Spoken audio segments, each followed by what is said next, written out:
আপনাকে উনি যে কথাটা বলছে যে আপনার কারণেই আমার কি কারণে বলেন, আমি কি করেছি? তারা তাদের পক্ষের কথা বলবে, এই পক্ষের প্রতিনিধিত্ব কারা করবে সেটা তো তারা বলে দিবে না।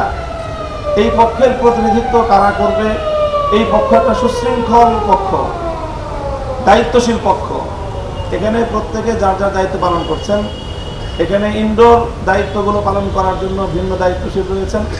তাদের পক্ষ থেকে প্রতিনিধিত্ব করার জন্য এখানে মিডিয়া এবং সংবাদ মাধ্যমে কথা বলার জন্য, মাঠে কথা বলার জন্য তাদের প্রতিনিধিত্ব কারা করছেন সেটা তারা নির্ধারণ করছেন।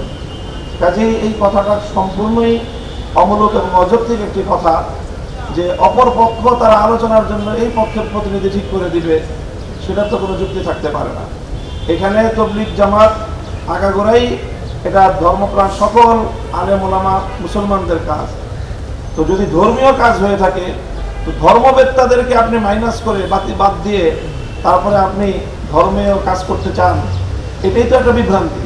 এই বিভ্রান্তি তো আমরা সমাধান এবং এই বিভ্রান্তি তো আমরা সংশোধন করতে চাই। আপনাকে উনি যে কথাটা বলছে যে আপনার কারণেই আমার কি কারণে বলেন, আমি কি করেছি?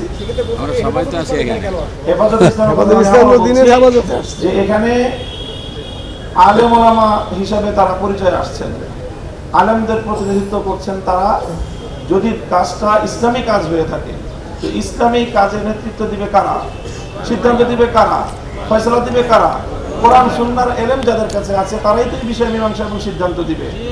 আমাদের এই পক্ষের তবলিগের যারা মুরব্বী আছেন তারাও সকলে আলেম, এবং সেই আলেমরাই নির্ধারণ করছেন যে কোন কাজটুকুর প্রতিনিধিত্ব কারা করবে। আর অপর পক্ষে যারা আছে, বাংলাদেশের উল্লেখযোগ্য কোনো আলেমই তাদের সেখানে নেতৃত্বের দায়িত্বে নাই। এই জায়গাটা থেকেই তো তারা বিভ্রান্তির পথে গিয়েছে। আপনারা যে হচ্ছে মীমাংসা এবং আলোচনার কথা বলছেন, এটা কি যে মীমাংসা আলোচনার কথা বলছেন, এটা কি আপনাদের এই সংবাদ সম্মেলন কিংবা হচ্ছে সরকারের মধ্যস্থতার উপরই নির্ভর করছে, নাকি আপনারা সরাসরি কোনোভাবে যোগাযোগ করেছেন এ পর্যন্ত তাদের সাথে?